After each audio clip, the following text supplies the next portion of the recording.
Hello, ഇന്ന് ഉന്നക്കായൻ്റെ recipe ആയിട്ടാണ് വന്നിട്ടുള്ളത്. ഇതെങ്ങനെ തയ്യാറാക്കുന്നത് നോക്കാം. കുറച്ച് പഴം സ്റ്റീം ചെയ്തെടുത്തിട്ടുണ്ട്. ഇത് ചൂടാറിയതിന് ശേഷം ഇതിൻ്റെ കുരുവും നാരും എല്ലാം കളഞ്ഞ് നല്ലതുപോലെ ഒന്ന് ഉടച്ചെടുത്ത് മാറ്റി വെക്കാം.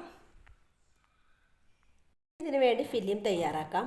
ഒരു പാൻ ചൂടായ ശേഷം ഒരു ടേബിൾ സ്പൂൺ നെയ്യ് ഒഴിച്ച് ഇതിലേക്ക് കിസ്മിസും കാഷ്യൂനട്ടും ചേർത്ത് ബ്രൗൺ കളറാവുന്നത് വരെ ഒന്ന് ഇളക്കി കൊടുക്കാം. ഇതിലേക്ക് തേങ്ങ ചിരവിയത് ചേർത്ത് കൊടുത്ത് ഇളക്കി കൊടുക്കാം. ബ്രൗൺ കളറാവുന്നത് വരെ ഒന്ന് ഇളക്കി കൊടുത്ത് മധുരത്തിന് ആവശ്യമായ ഷുഗറും ആഡ് ചെയ്ത് വീണ്ടും ഇളക്കി കൊടുക്കാം.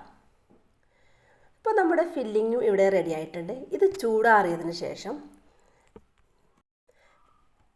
ഇതുപോലെ കയ്യിൽ എണ്ണ പുരട്ടി നേരത്തെ മാറ്റി വെച്ച പഴത്തിൽ നിന്നും കുറച്ച് പഴമെടുത്ത് ഇതുപോലെ പരത്തി ഫില്ലിങ് ഇതിലേക്ക് ചേർത്ത് കൊടുത്ത് ഇതുപോലെ ചെയ്തെടുക്കാം.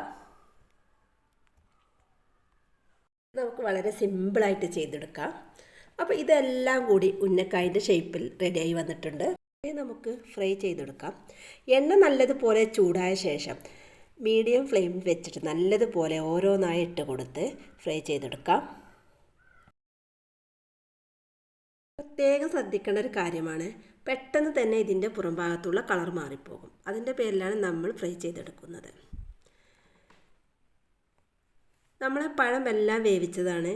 ഉള്ളിലേക്ക് വെച്ചിട്ടുള്ള ഫില്ലിങ്ങും നല്ലതുപോലെ വേവിച്ചിട്ടുള്ളതാണ്. അതിൻ്റെ പേരിൽ ഒരുപാട് സമയം എണ്ണയിലിട്ട് വേവിച്ചെടുക്കേണ്ട ആവശ്യമില്ല.